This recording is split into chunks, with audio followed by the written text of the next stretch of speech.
J1A1 19066. Saya dari jurusan Teknologi Hasil Pertanian Universitas Jambi. Di sini saya akan membawakan materi tentang penggunaan teknologi dalam memajukan peradaban dalam pandangan Islam, dan materi tentang konsep akhlak dan adab serta pengaruhnya terhadap peradaban manusia. Peradaban Islam sangat berbeda dengan Yunani dan Romawi dalam memandang teknologi. Para cendekiawan Muslim di era kekhalifahannya menganggap teknologi sebagai sebuah cabang ilmu pengetahuan yang sah. Fakta itu terungkap berdasarkan pengamatan para sejarawan sains barat di era modern terhadap sejarah sains di abad pertengahan. Demikian pula ajaran Islam, ia tidak akan bertentangan dengan teori-teori pemikiran modern yang teratur dan lurus, dan analisa-analisa yang teliti dan objektif.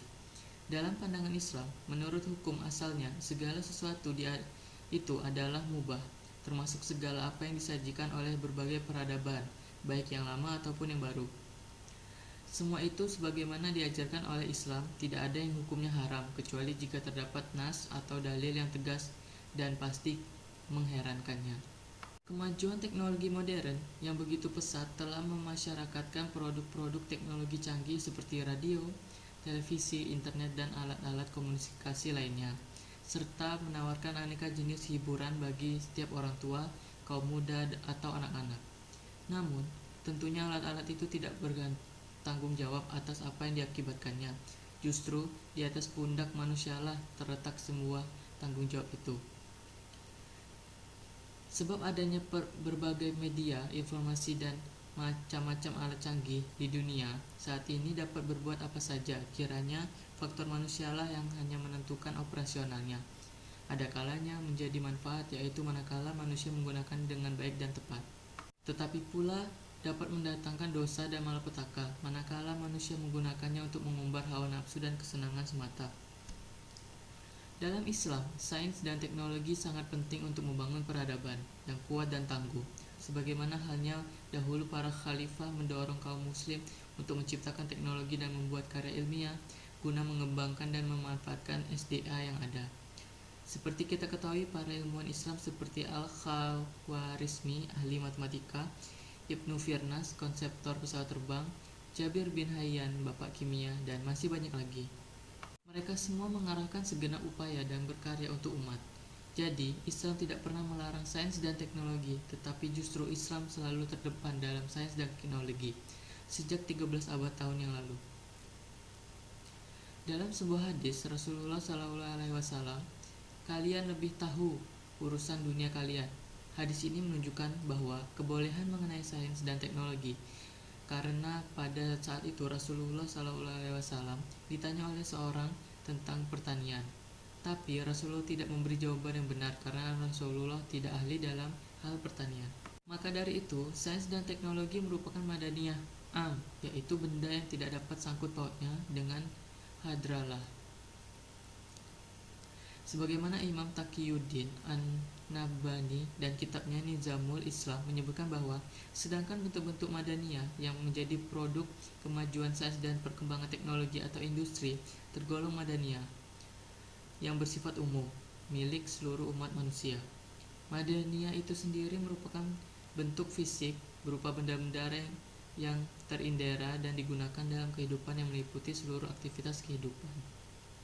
Maka dengan ini hal dijelaskan, sudah banyak produk dari sains dan teknologi yang dalam pandangan Islam boleh atau mubah.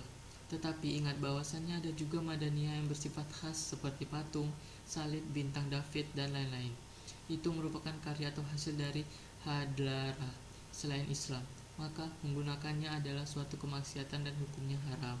Kesimpulannya adalah peradaban modern adalah hasil kemajuan ilmu pengetahuan dan teknologi yang gemilang yang telah dicapai oleh manusia setelah diadakannya penelitian yang tekun dan eksperimen yang mahal yang telah dilakukan selama berabad-abad. Maka sudah sepantasnya kalau kemudian manusia menggunakan penemuannya itu guna meningkatkan taraf hidupnya. Kemajuan teknologi secara umum telah banyak dinikmati oleh masyarakat luas dengan cara yang belum pernah dirasakan bahkan oleh para raja dahulu kala. Islam memandang bahwa benda-benda hasil sains dan teknologi adalah mubah. Siapapun boleh mengambilnya dan menggunakannya.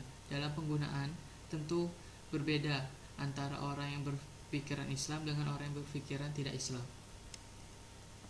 Maka tinggallah kita pilih kacamata yang mana yang benar untuk memandang dan menghukumi berbagai macam fakta Islam atau tidak Islam. Hidup adalah pilihan, maka pilihan-pilihanlah yang terbaik itulah yang harus kita pilih dan harus kita pertanggungjawabkan di akhirat kelak. Baiklah, selanjutnya materi kedua yaitu konsep akhlak dan adab serta pengaruhnya terhadap peradaban manusia. Kata adab menurut KUBI dapat diartikan sebagai kesopanan, budi bahasa, dan tata krama. Sedangkan kata peradaban adalah kemajuan lahir batin dari segi kebudayaan.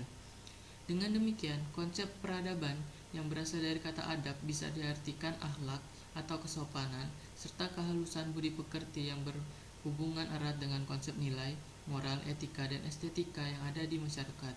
Istilah peradaban sering dikaitkan dengan hasil kebudayaan masyarakat di masa lalu. Tetapi sebenarnya tidak selalu demikian, melainkan dapat terjadi pada masa kini dan menjadi acuan bagi masyarakat dunia.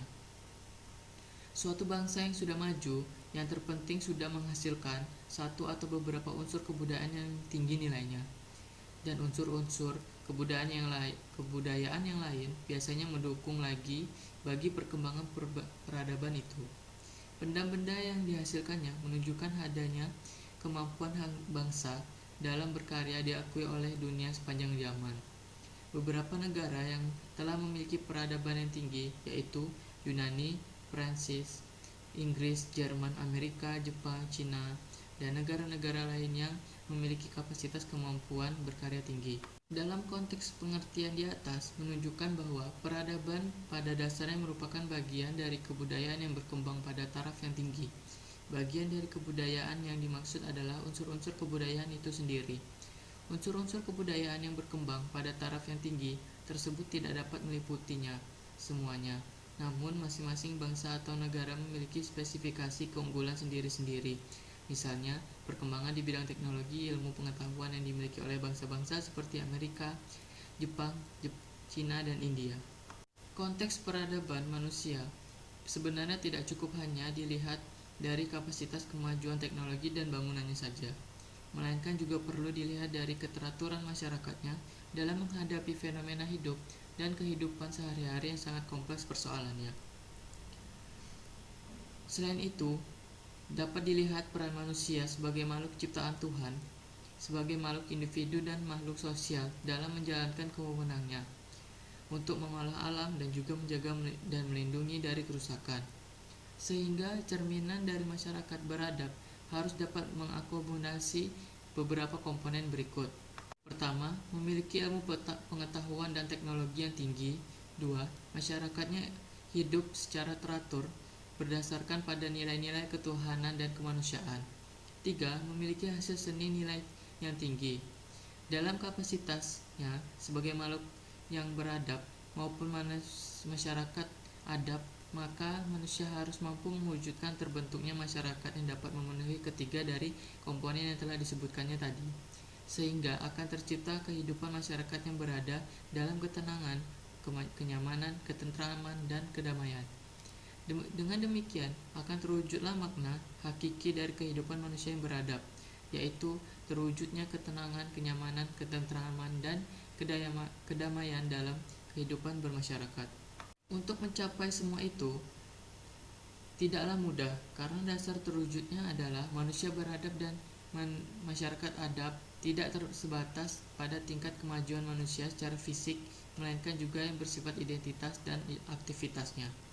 Peradaban yang semata-mata dilihat dari bangunan fisik dalam kenyataan seringkali banyak memakan korban manusia. Misalnya, proses pembuatan Candi Borobudur yang disinyair dibangun dengan kerja paksa atau kerja rodi sehingga memakan korban harkat dan martabat manusia, bahkan nyawa manusia. Di samping itu, peradaban yang sebatas pada aspek ide dan aktivitas dalam kenyataannya juga dapat menginjak-injak harkat dan martabat manusia. Konsep-konsep ideologi yang dia gagas tanpa mempertimbangkan kepentingan harkat dan martabat manusia sering menimbulkan tindakan yang tidak manusiawi. Sebagai contoh, ideologi yang bersifat absolut, yang berpihak pada kekuasaan raja yang melahirkan jiwa-jiwa feodalistik. Ideologi liberalis yang berpihak kepada kepentingan kapitalis dan ideologi yang hanya berpihak kepada kepentingan negara, sehingga melahirkan paham komunis yang kurang memperhatikan hak-hak asasi manusia. Seperti contoh pada zaman Nabi Muhammad, istilah masyarakat Madani digunakan dari kalangan muslim yang merujuk pada kisah Nabi Muhammad ketika memimpin kota Madinah, sebuah kota yang sebelumnya bernama Yastrib di wilayah Arab. Pada saat itu, situasi kota sedang terjadi bencana kemasyarakatan. Berbagai suku bangsa saling bermusuhan dan terjadi pertikaian. Kondisi ini mengundang Nabi Muhammad untuk mendamaikan mereka dan akhirnya berhasil didamaikan sehingga dapat hidup berdampingan dengan baik. Di kota tersebut, Nabi Muhammad berhasil membangun peradaban yang tinggi, sehingga nama kota Yastrib diganti dengan Madinah. Menurut Nurcholish Masjid, seperti yang dikutip Rumadi dalam bukunya yang berjudul Paradigma Masyarakat Madani versus Civil Society, kata Madinah berasal dari bahasa Arab Madaniyah, yang berarti peradaban. Maka masyarakat Madani memiliki asosiasi atau tautan, pertalian, atau pembentukan hubungan dengan masyarakat beradab. Civil society adalah kondisi masyarakat yang diberi makna memiliki peradaban yang seringkali dikontroversikan dengan masyarakat yang tidak beradab dan atau berbarbarian. Gagasan adanya masyarakat madani memiliki arti penting bagi terwujudnya masyarakat adab di Indonesia, karena sifat kemajuan dan ada membutuhkan pribadi manusia yang berjiwa besar dalam bertoleransi dan menerima keanekaragaman atau bentuk pluralisme yang ada. Civil society adalah sebuah gambaran masyarakat baik secara individual maupun secara kelompok dalam negara yang mampu berinteraksi dengan negara secara independen. Demikianlah materi singkat dari saya tentang penggunaan teknologi dalam memajukan peradaban dalam pandangan Islam dan materi tentang konsep akhlak dan adab serta pengaruhnya terhadap peradaban manusia. Kurang dan lebih saya mohon maaf. Wabillahi taufik wal hidayah. Wassalamualaikum warahmatullahi wabarakatuh.